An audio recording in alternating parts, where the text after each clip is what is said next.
Hello friends, એકાઉન્ટિંગમાં next chapter start કરીએ. Operating costing of road transportation. બરાબર. તો ફ્રેન્ડ્સ, ઘણા બધા એવા સેક્ટર છે કે જે ગુડ્સ નથી સોલ્વ કરતા, બરાબર, પણ સર્વિસ પ્રોવાઈડ કરે છે. સર્વિસ પ્રોવાઈડ કરે તો તેની સર્વિસની વેલ્યુ કેટલા રૂપિયા લેવા. હવે જો ફ્રેન્ડ્સ તમે ગુડ્સ વેચતા હોય, માની લો કે તમે ક્લોથ વેચો છો, તો ક્લોથની કોસ્ટ કેટલી પ્લસ આપણને પ્રોફિટ કેટલો જોઈએ છે તો આપણને સેલ્સ પ્રાઇસ મળે, બરાબર. પણ જ્યારે તમે સર્વિસ રેન્ડર કરતા હો તો સર્વિસમાં આપણે કંઈ ગુડ્સ આપતા નથી, બરાબર. માની લો કે તમે આ વાળન છે, વાળ કાપે તો એ ખાલી એને સર્વિસ પ્રોવાઈડ કરે, કંઈ આપણે કાતર ને દાંતીઓ ને કંઈ વેચતો નથી, બરાબર. એની જે સ્કિલ છે તે પ્રમાણે એની સર્વિસ છે એ રેન્ડર કરે, બરાબર. વકીલ છે, એડવોકેટ છે, ડોક્ટર છે, બરાબર. ડોક્ટર કંઈ ઠીક છે, દવા આપે એ એક સપ્લિમેન્ટરી છે, બાકી મેઇન એ પૈસા જે લે એ એની સર્વિસના, એના નોલેજના, બરાબર. એ પૈસા એના સર્વિસના પૈસા લે છે. તો આ સર્વિસ જે છે તો એની કોસ્ટ કેટલી, બરાબર. તો એ પ્રમાણે આનું કેલ્ક્યુલેશન, એનું ઓપરેટિંગ કોસ્ટિંગમાં એનું કેલ્ક્યુલેશન આપણે જે બધું છે એ અત્યારે કરવાનું છે. બેઝિકલી આ ઓપરેટિંગ કોસ્ટિંગ છે તે કોસ્ટ એકાઉન્ટિંગનો પાર્ટ છે, બરાબર. પણ અહીંયા આપણે operating costing of road transportation છે તે ભણશું કે એનું કેલ્ક્યુલેશન કઈ રીતના. રોડ ટ્રાન્સપોર્ટેશન મીન્સ કે પેસેન્જર, બરાબર. રોડ ટ્રાન્સપોર્ટેશનમાં નોર્મલી બસ છે, ટ્રક છે, તો એ આપણે આ બે વસ્તુ છે તે આ ચેપ્ટરમાં આપણે લેશું. બસ હોય, બરાબર, તો બસમાં પર પેસેન્જર પર કિલોમીટર આપણે એની પાસેથી કેટલા રૂપિયા લેવા. પહેલા તો આપણી કોસ્ટ કેટલી થઈ છે એ નક્કી કરવાનું, પછી આપણે કેટલો પ્રોફિટ જોઈએ છે એ, અને એ પ્રમાણે એની પાસેથી આપણે પર પેસેન્જર પર કિલોમીટરનો ચાર્જ જે છે તે લેવાનો થાય. જોઈએ આનું કેલ્ક્યુલેશન અને બીજું બધું. પહેલા તો ફ્રેન્ડ્સ, કઈ ટાઈપની સર્વિસ છે અને તેના યુનિટ, એટલે કે તેમાં કયા યુનિટમાં તેનું કેલ્ક્યુલેશન કરવાનું, બરાબર. પેજ નંબર 240 પર આપણને આપેલું છે ટ્રાવેલ સર્વિસ, બસ હોય, રેલવે હોય, બરાબર. તો તેનું કેલ્ક્યુલેશન કેમાં કરવાનું? પેસેન્જર કિલોમીટરમાં. પર પેસેન્જર પર કિલોમીટર આપણે કેટલો ચાર્જ લેવાનો થાય, અથવા તો પહેલા તો આપણે એની કોસ્ટનું કેલ્ક્યુલેશન કરીએ કે કેટલી કોસ્ટ થાય, બરાબર. પછી ટ્રાન્સપોર્ટેશન ઓફ ગુડ્સ, ટ્રાન્સપોર્ટ કરતા હોય ગુડ્સ, બરાબર, તો એ ટન કિલોમીટરમાં. પર ટન પર કિલોમીટર કેટલો ચાર્જ લેવો ફેરનો, બરાબર, ભાડું કેટલું લેવું તે. હોટેલ ઇન્ડસ્ટ્રી હોય, બરાબર, તો room per day. Cinema, drama, magic show કે મ્યુઝિકલ નાઇટ હોય, બરાબર, તો મેઇન શો કે પર જે પ્રેક્ષક હોય, દર્શક, સ્પેક્ટેટર, બરાબર, એની આગળથી કેટલો ચાર્જ લેવો. હોસ્પિટલ હોય તો patient day or bad day. પણ આ બધું આપણે હોટેલ છે, સિનેમા છે, હોસ્પિટલ, તે આ ચેપ્ટરમાં, આ સેમેસ્ટરમાં આપણે કેલ્ક્યુલેટ નહીં કરીએ, નેક્સ્ટ સેમેસ્ટરમાં કરશું, બરાબર. અત્યારે આ બે આપણે કરશું, ટ્રાવેલ સર્વિસ અને ટ્રાન્સપોર્ટેશન, બરાબર. તો ટ્રાવેલ હોય તો તે પેસેન્જર કિલોમીટર, એક પેસેન્જર આગળથી 1 કિલોમીટરના કેટલા રૂપિયા લેવા, કેટલી કોસ્ટ મળી, એની ઉપર કેટલો પ્રોફિટ ચડાવવું અને કેટલું છેલ્લે ફાઇનલી ફેર લેવું તે આપણે નક્કી કરશું. ટ્રાન્સપોર્ટેશન હોય, બરાબર, જો માલ ગુડ્સ આપણે એક જગ્યાએથી બીજી જગ્યાએ ટ્રાન્સપોર્ટ કરતા હોય તો 1 ટનના 1 કિલોમીટરની કોસ્ટ કેટલી થાય અને એની ઉપરથી આપણે કેટલો એના પ્રોફિટ ચડાવીને ચાર્જ લેશું તે આપણે અહીંયા નક્કી કરશું. ઓકે ફ્રેન્ડ્સ, એકદમ ઇઝી આ બધું કેલ્ક્યુલેશન છે, બરાબર. એટલું સહેલું ચેપ્ટર બહુ ઓછા તમને જોવા મળે. પેસેન્જર કિલોમીટર એનું કેલ્ક્યુલેશન કઈ રીતના કરવું, બરાબર. તો તેનું અહીંયા આપણને એક આ ઇક્વેશન ફોર્મ્યુલા છે તે આપેલું છે. ડિસ્ટન્સ બિટવીન ટુ પ્લેસ, સામેના પેજ ઉપર 241 પર આપણને આપેલું છે, બરાબર. હવે એક જગ્યાએથી બીજી જગ્યાએ માની લો કે બસ છે તે રાજકોટથી અમદાવાદ સુધી જતી હોય, બરાબર. તો રાજકોટથી અમદાવાદ વચ્ચેનું ડિસ્ટન્સ આપણને ક્વેશ્ચનમાં જ આપેલું હશે, બરાબર. તો ડિસ્ટન્સ બિટવીન ટુ પ્લેસ, માની લો કે રાજકોટથી અમદાવાદ 200 કિલોમીટર ડિસ્ટન્સ છે તો 200, બરાબર. Multiply by 2. હવે આ મલ્ટીપ્લાય બાય 2 છે એ દરેક વખતે નહીં કરવાના. ક્યારે કરવાના?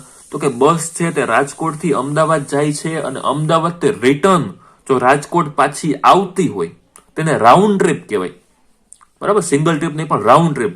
રાજકોટથી અમદાવાદ જાય છે અને અમદાવાદથી પાછી રિટર્ન રાજકોટ આવે છે. જો આવી રીતના આપણને ક્વેશ્ચનમાં કીધેલું હોય તો 2 થાય, બરાબર. રાજકોટથી અમદાવાદ ગઈ 200 કિલોમીટરે અને મલ્ટીપ્લાય બાય 2 કરો, મીન્સ કે અમદાવાદથી પાછી આવી તો 400 કિલોમીટર થાય, બરાબર. પણ જો આપણને ક્વેશ્ચનમાં ખાલી એવું જ કીધું કે રાજકોટથી અમદાવાદ જ ગઈ, રાઉન્ડ ટ્રીપ નથી કરતી, તો આ 2 લેવાના નહીં, બરાબર. તો ડાયરેક્ટલી ખાલી ડિસ્ટન્સ જ લેવાનું, બરાબર. મલ્ટીપ્લાય નંબર ઓફ વેહિકલ, કોઈ હોય એની પાસે 5 બસ હોય, 10 બસ હોય, 5 કે 10 ટ્રક હોય, બરાબર. તો એ 5 બસ છે, એ 5 બસ રોજ રાજકોટથી અમદાવાદ જતી હોય તો ટોટલ બરાબર 5 વ્હીકલ. નંબર ઓફ ટ્રીપ, એક દિવસમાં કેટલી ટ્રીપ કરે છે? રાજકોટથી અમદાવાદ 2 વાર જતી હોય, 3 વાર જતી હોય, બરાબર. તો નંબર ઓફ ટ્રીપ, 1 વાર જાય છે, 2 વાર જાય છે, 3 વાર જાય છે, કેટલી ટ્રીપ કરે છે તે મલ્ટીપ્લાય કરશું. Multiply actual days of running vehicle of month. આખા મંથમાં આપણને એમ કે ભાઈ 4 દિવસ, 4 રવિવાર બંધ છે, બાકીના 26 દિવસ છે તે બસ કે ટ્રક કે જાય છે, બરાબર. તો એકચ્યુઅલ ડેઝ 30 દિવસ કે 31 દિવસ જતા હોય તો પૂરેપૂરા, બાકી જેટલા જતા હોય એકચ્યુઅલી, બરાબર, એટલા ડેઝ છે તે મંથમાં લેવાના. Multiply by actual number of passenger travel. હવે આપણને એમ કે બસની સીટની સંખ્યા 50 છે, બરાબર. બસ આખી બસ છે તેમાં 50 સીટ છે. હવે એમાંથી 80% ઓક્યુપાય મીન્સ ભરેલી, બરાબર. 80% બસ છે તે ભરેલી હોય, 20% બસ ખાલી. જરૂર તો નથી કે પૂરેપૂરી, માનજો કે 50 સીટ છે તો 50 ભરાઈ જ જાય, બરાબર. અમુક સીટો છે એ ખાલી પણ રહી. તો નોર્મલ આપણને કીધેલું હોય કે ઓન એન એવરેજ 80% બસ છે તે ભરાયેલી હોય, મીન્સ ઓક્યુપાય થયેલી હોય, તો 20% ખાલી રહે, બરાબર. તો 50 સીટ હોય, બરાબર, તો એમાંથી 20% માઇનસ કરો અથવા તો એના 80% લ્યો, બરાબર. તો તે 10 માઇનસ કરો અથવા તો 90% લ્યો, સોરી 80% લ્યો, તો એના 40 number of actual passenger travel. 50 seat છે એમાંથી 40 ટ્રાવેલ કરે છે, બરાબર. 50 પૂરેપૂરા ટ્રાવેલ કરતા નથી, ખાલી રહે છે. તો જે પ્રમાણે તેની ઓક્યુપાય કેપેસિટી હોય, જેટલી ભરેલી બસ જતી હોય તો એટલા લેવા પડે. તમે 50 સીટનું તો કેલ્ક્યુલેશન ન કરી શકો, કારણ કે આપણે માની લો કે 50 સીટ છે, એમાં રોજના average, on an average 40 passenger જાય છે, તો એ 40 પાસેથી જ આપણે બધું આપણે જે ખર્ચો થાય તે વસૂલ કરવો પડે, બરાબર. તો 50 થી કરો તો બાકીના 10 તો કોણ આપે? એટલે અહીંયા એક ધ્યાન રાખવાનું કે actual number of passenger travel. આપણે એવું નહીં કે 42 પેસેન્જર ટ્રાવેલ કરે છે, 30 પેસેન્જર ટ્રાવેલ કરે છે, આપણે આપણને સીટની સંખ્યા આપેલી હશે કે બસની કેપેસિટી 50ની, 60ની, 70 સીટની છે, એમાંથી તે 70%, 80% ભરાયેલી હોય તો બાકીની ખાલી, બરાબર. તો એ જે કેપેસિટી છે 70%, 80% એનાથી આ મલ્ટીપ્લાય કરશું તો આપણને પેસેન્જર કિલોમીટર છે તે મળશે, બરાબર. આ પેસેન્જર કિલોમીટર ટોટલ આપણો જે ખર્ચો થાય, માની લો કે 1 લાખનો ખર્ચો થયો, બરાબર ને. પેસેન્જર કિલોમીટર 1000 મળ્યા, તો 1 લાખ ડિવાઇડેડ બાય 1000, જે આન્સર આવે તે આપણી કોસ્ટ બને પર પેસેન્જર પર કિલોમીટરની. એક પેસેન્જરના 1 કિલોમીટર પાસે 1 કિલોમીટરના એની ખર્ચો એટલો થાય, અને પ્રોફિટ ચડાવીને જે કંઈ પણ આપણે એની પાસેથી વસૂલ કરીએ, રેટ લઈએ, તો એનો ટિકિટનો ચાર્જ થાય, બરાબર. આપણે માનીએ કે રાજકોટથી અમદાવાદની જે કંઈ પણ ટિકિટ હોય તો એ કઈ રીતે નક્કી થાય? આના ઉપરથી, બરાબર. એનો ટોટલ ખર્ચો અને એને ડિવાઈડ પેસેન્જર કિલોમીટર કરવામાં આવે તો એની કોસ્ટ મળે પર પેસેન્જર પર કિલોમીટર, બરાબર. એમાં પ્રોફિટ ચડાવવો એટલે આપણે એની પાસેથી ટિકિટના ફેરના કેટલા રૂપિયા લેવા, બરાબર. તો 1 કિલોમીટર માની લો કે 100 કિલોમીટર થતા હોય તો 1 કિલોમીટરનો 1 રૂપિયો આવ્યો તો 100 કિલોમીટરના 100 રૂપિયા લેવાના, બરાબર. આ આપણે પ્રોફિટ ચડાવીને જે કંઈ પણ આપણે લેવાના થતા હોય, બરાબર. કોસ્ટ આવે તો કોસ્ટમાં પ્રોફિટ ચડાવીને એડ કરી દેવાનું, બરાબર. આ રીતે થાય પેસેન્જર કિલોમીટર. હવે છે ટન કિલોમીટર, બરાબર. ટન કિલોમીટર ક્યારે કેલ્ક્યુલેટ કરવાના થાય? આ પેસેન્જરમાં તો માણસો જતા હોય બસમાં, વ્હીકલમાં, બરાબર. ટન કિલોમીટર જ્યારે તમે ગુડ્સ છે તે ટ્રાન્સપોર્ટ કરો, XYZ કોઈ પણ ગુડ્સ હોય તે ટ્રાન્સપોર્ટ કરો, બરાબર. તો એમાં પણ સેમ ઉપર આપણે જોયું એ રીતના જ છે. જોઈએ distance between 2 place multiply by 2 જો રાઉન્ડ ટ્રીપ હોય તો, બરાબર. એટલે અમદાવાદથી રાજકોટ જાય છે, રાજકોટથી અમદાવાદ પાછી રિટર્ન આવે છે તો જ. નંબર ઓફ વ્હીકલ જો આપેલા હોય તો આમાંથી ફ્રેન્ડ્સ જરૂર નથી કે બધું હશે જ. ખાલી એક જ બસ હોય તો આ નંબર ઓફ વ્હીકલની કઈ જરૂર નથી, બરાબર. એક જ બસની આપણે ઇન્ફોર્મેશન આપેલી હોય, 5 બસ હોય તો આ નંબર ઓફ વ્હીકલ છે આવે, ન હોય તો કઈ લેવાની જરૂર નથી, ડાયરેક્ટલી 1 કરી નાખો તો પણ ચાલે. Multiply by number of trip, એક જ ટ્રીપ હોય તો કોઈ પ્રશ્ન નથી, બરાબર. એક કરતા વધારે એવું કીધું હોય કે દિવસમાં 3 ટ્રીપ કરે છે તો આ ટ્રીપથી મલ્ટીપ્લાય કરવાનું રહે. Multiply actual number of working days, જેટલા વર્કિંગ ડેઝ આપણે આગળ વાત કરીએ એમ, અને multiply by actual quantity in ton of goods transport. કોઈ ટ્રકની કેપેસિટી 100 ટનની હોય અને એમ કે 90% ભરેલો છે, બરાબર, 10% ખાલી છે, તો એ આપણે 100 ટનની કેપેસિટી હોય તો 90 ટન જ અહીંયા મલ્ટીપ્લાય કરવાના થાય, લેવાના થાય, બરાબર. તો આ રીતના પેસેન્જર કિલોમીટર અને ટન કિલોમીટરનું કેલ્ક્યુલેશન થાય, બરાબર. જેટલો આપણો ટોટલ એક્સપેન્સ આપણને આપેલો છે એનું કેલ્ક્યુલેશન પણ આગળ આપણે જોઈએ કઈ રીતે કરવાનું, બરાબર. પણ ટોટલ આપણો જે એક્સપેન્સ થાય તેને આ પેસેન્જર કિલોમીટર અથવા તો ટન કિલોમીટરથી તમે ડિવાઈડ કરો તો પર પેસેન્જર પર કિલોમીટર આપણે કેટલી કોસ્ટ થાય તે મળે, અને અહીંયા પર ટન પર કિલોમીટર કેટલી કોસ્ટ થાય તે મળે. બરાબર, તો એ પ્રમાણે આપણે આનું કેલ્ક્યુલેશન છે તે કરવાનું થાય. જોઈએ આગળ. અહીંયા પાછળ આપણને પેજ નંબર 242 ઉપર statement of operating cost for road ટ્રાન્સપોર્ટનો આખો નમૂનો છે એ આપેલો છે. બરાબર, particular annual or monthly total expense. હવે અહીંયા એન્યુઅલ લેવાનું કે મંથલી લેવાનું, તો તે જે પ્રમાણે આપણે કિલોમીટર ફાઇન્ડ કર્યા હોય, મંથલી કિલોમીટર ફાઇન્ડ કર્યા હોય તો આ બધા એક્સપેન્સ મંથલી લેવાના. જો આખા વર્ષના ફાઇન્ડ કર્યા હોય કિલોમીટર, તો આ બધા એક્સપેન્સ આખા વર્ષના લેવાના. બરાબર, તો એન્યુઅલ લેવાના કે મંથલી તે આપણે પેસેન્જર કિલોમીટર કે ટન કિલોમીટર જે પ્રમાણે ફાઇન્ડ કરીએ, પેસેન્જર કિલોમીટર યરલી ફાઇન્ડ કર્યા તો બધા એક્સપેન્સ યરલી લેવાના, તે મંથલી ફાઇન્ડ કર્યા તો બધા એક્સપેન્સ મંથલી લેવાના. બરાબર, annual or monthly total expense. Cost પર પેસેન્જર કિલોમીટર. બરાબર, બીજા ખાનામાં આપણે કોસ્ટ પર પેસેન્જર કિલોમીટર અથવા તો પર ટન કિલોમીટર અહીંયા લેવાના થાય. હવે ફ્રેન્ડ્સ, અહીંયા આપણે બાયફર્કેટ કરશું ફિક્સ કોસ્ટ અને રનિંગ અથવા તો વેરિયેબલ કોસ્ટમાં, રનિંગ એક્સપેન્સમાં. બરાબર, તો ફિક્સ અને વેરિયેબલ એટલે શું? તો ફિક્સ સામેના પેજ ઉપર આપણને વેરિયેબલ પણ આપેલું છે. પેલા આખું આ ફિક્સ નો ટોટલ કરીએ અને પછી વેરિયેબલ નું. ફિક્સમાં કોસ્ટ પર યુનિટ કે પર પેસેન્જર કિલોમીટર આપણે ફાઇન્ડ કરવાની જરૂર નથી. બરાબર, ફિક્સ નો પેલા ટોટલ મારવાનો અને પછી એનું તમે પર કોસ્ટ પર પેસેન્જર કિલોમીટર કરો તો ચાલે. બરાબર, વેરિયેબલમાં તમારે એક એકનું કરતું જવું પડે, બધાનું સાથે કરવાનું નહીં. બરાબર, એક એકનું કરવાનું વેરિયેબલમાં. એ શું કામ કરવાનું એ પણ આપણે જોઈએ. પેલા ફિક્સ અને વેરિયેબલનો કોન્સેપ્ટ જોઈએ. બરાબર, ફિક્સ મીન્સ કે કોઈ પણ વસ્તુનો તમે યુઝ કરો કે ન કરો એનાથી એને કાંઈ લાગતું વળગતું નથી, એનો જે ફિક્સ એક્સપેન્સ છે તે છે જ. બરાબર, માની લો કે તમારે 30 સ્ટુડન્ટ તમે હોય, બરાબર, અને ક્લાસરૂમનું ભાડું જો આપણે ચૂકવવાનું થતું હોય તો તમે 30 સ્ટુડન્ટ હોવ કે 10 સ્ટુડન્ટ હોવ કે સ્ટુડન્ટ ન હોવ, ક્લાસરૂમનું જે ભાડું થાય એ ફિક્સ એક્સપેન્સ કહેવાય. માનો કે એક ક્લાસરૂમનું ભાડું 5,000 રૂપિયા હોય તો તમે 5 સ્ટુડન્ટ હોવ, 10 હોવ, 15 હોવ કે એક પણ સ્ટુડન્ટ ન હોય, તે 5,000 ચૂકવવાના થાય જ. બરાબર, હવે માની લો કે તમને બુક આપીએ અથવા તો લીથા આપીએ ભણવા માટે. બરાબર, તો હવે એમાં તો કેમ થાય કે માની લો કે 5 સ્ટુડન્ટ છે તો 5 લીથા આપવા પડે કે અથવા તો 5 બુક આપવી પડે, 10 સ્ટુડન્ટ તો 10 બુક આપવી પડે.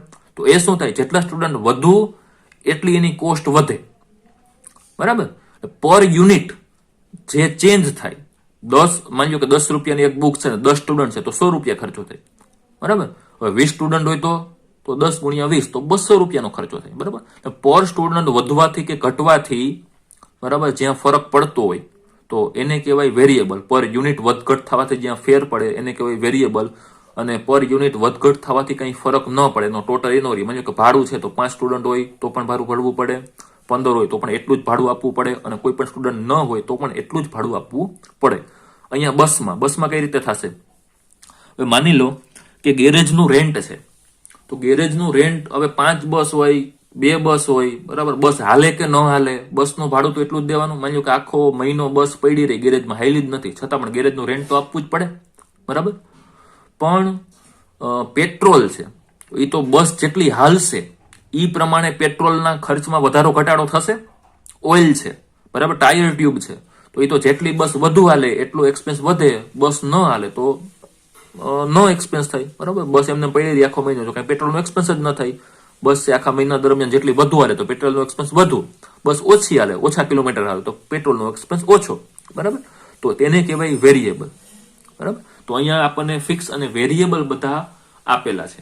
બરાબર, તો ફિક્સનો બધા એક્સપેન્સનો ટોટલ કરવાનો, વેરિયેબલનો ટોટલ કરવાનો, અને વેરિયેબલમાં પર યુનિટ પણ આપણે લેતા જશું તો આપણને ટોટલ અહીંયા વેરિયેબલ કોસ્ટ મળે. બરાબર, વેરિયેબલ અને ફિક્સ બેનો ટોટલ કરો તો આપણને ટોટલ કોસ્ટ મળે. બરાબર, અને એને તમે પેસેન્જર કિલોમીટરથી ડિવાઈડ કરો તો આપણને કોસ્ટ પર પેસેન્જર કિલોમીટર અથવા તો ટન કિલોમીટર છે તે અહીંયા મળે. બરાબર, તો આ રીતના બેઝિક કોન્સેપ્ટ છે. બરાબર, એકવાર આપણે આ સીટ જે છે તે જોઈ જઈએ. અહીંયા ફર્સ્ટ ઓફ ઓલ આપણને ફિક્સ કોસ્ટમાં આપેલું છે ગેરેજ રેન્ટ. ફિક્સ જ છે. બરાબર, બસ હાલે કે ન હાલે, ગેરેજનું રેન્ટ છે તો પેડ કરવું જ પડે. લાયસન્સ ફી, બરાબર. તો એ તો પેડ કરવી જ પડે, બસ હાલે કે ન હાલે લાયસન્સની જે કંઈ પણ ફી છે તે. આગળ આપણે રોડ ટેક્સ આપેલો છે, બરાબર. તો એને પણ બસ હાલે કે ન હાલે, વધારે કિલોમીટર ઓછા કિલોમીટર એને હારે કંઈ લાગતું વળગતું નથી. મેનેજરની સેલેરી બસ 5,000 કિલોમીટર હાલે કે 50,000 કિલોમીટર હાલે, મેનેજરની જે સેલેરી હોય એ જ હોય, બરાબર. અકાઉન્ટન્ટની સેલેરી એમાં પણ કંઈ ફરક ન પડે, એટલે ફિક્સમાં. ઇન્સ્યોરન્સ પ્રીમિયમ ઓફ વ્હીકલ, તો એ પણ ઇન્સ્યોરન્સ પણ આપણે બસ હાલે કે ન હાલે ભરવું જ પડે. ઇન્ટરેસ્ટ ઓન કેપિટલ, 5 લાખની બસ છે, બરાબર, એ આપણે લોન ઉપર લીધેલી છે અને 5% ઇન્ટરેસ્ટ આપણે પેડ કરતો હોય તો આપણી માટે એ એક એક્સપેન્સ, બરાબર. તો એને પણ કંઈ બસ વધુ હાલે કે ઓછી હાલે કિલોમીટર એને કંઈ લાગતું ઓળખતું નથી, એટલે ફિક્સમાં.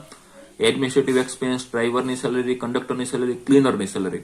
હવે જો આ ડ્રાઈવ આ જે આપણને માર્ક કરેલું છે ફુદેડી, બરાબર, તો આ જે ડ્રાઈવરની સેલેરી, કંડક્ટરની, ક્લીનરની સેલેરી એ જો કિલોમીટર ઉપર હોય તો વેરિયેબલમાં આવે, કે જેટલા કિલોમીટર એ હાકે બસ, બરાબર, તો એટલા કિલોમીટર જો એના ઉપર જેની સેલેરી છે આપેલી હોય તો વેરિયેબલમાં આવે. પણ મંથલી એની સેલેરી બાંધેલી હોય કે મહિનાના 5,000 ગમે એટલું હલાવે કે ન હલાવે, બરાબર, તો ફિક્સમાં આવે. એટલે આ જે પ્રમાણે આપણને ક્વેશ્ચનમાં આપેલું તે પ્રમાણે ફિક્સમાં કે વેરિયેબલમાં લેવાનું થાય, એટલે ટોટલ આપણને ફિક્સ કોસ્ટ મળે, બરાબર. ઓકે, અને ફિક્સ કોસ્ટ મળે એને તમે ટોટલ કિલોમીટર આપણે જે ફાઇન્ડ કર્યો એનાથી તમે ડિવાઈડ કરો એટલે આપણને ફિક્સ કોસ્ટ પર કિલોમીટર છે તે મળે, બરાબર. આગળ રનિંગ અથવા તો વેરિયેબલ એક્સપેન્સ આપણને આપેલું છે. ડેપ્રિસિએશન, તો નોર્મલી જેટલી બસ વધુ હાલે એટલું ડેપ્રિસિએશન વધુ લાગે, બરાબર, તો વેરિયેબલમાં. રિપેર એન્ડ મેન્ટેનન્સ, તો વધુ બસ હાલે એટલું રિપેર અને મેન્ટેનન્સનો ખર્ચો છે એ વધે, બરાબર. Expense on petrol, diesel, oil, તો એ તો સ્વાભાવિક વસ્તુ છે કે વધુ હાલે તો વધુ પેટ્રોલ, ડીઝલ, ઓઇલ બધું જોઈએ, જેટલા વધારે કિલોમીટર હોય એટલા. એક્સપેન્સ ઓન ટ્યુબ ટાયર, તો એ પણ જેટલા ટ્યુબ ટાયર વધુ બસ હાલે એટલા વધુ ઘસાય તો એટલું એક્સપેન્સ વધુ થાય, ઓછું હાલે તો ઓછું થાય, બરાબર, એટલા માટે વેરિયેબલમાં. કમિશન ટુ ડ્રાઈવર, કંડક્ટર, એને કમિશન જો કંઈ પણ આપણે ચૂકવવાનું હોય, બરાબર, તો આ બધી વસ્તુ છે તે વેરિયેબલમાં આવે. ફિક્સ અને વેરિયેબલનો કોન્સેપ્ટ આપણો ક્લિયર હોવો જોઈએ, બરાબર. ટોટલ વેરિયેબલ કોસ્ટ આપણને મળે, બરાબર. ફિક્સ અને વેરિયેબલ બંનેનો ટોટલ કરો એટલે આપણને મળે ટોટલ કોસ્ટ બંનેની, બરાબર.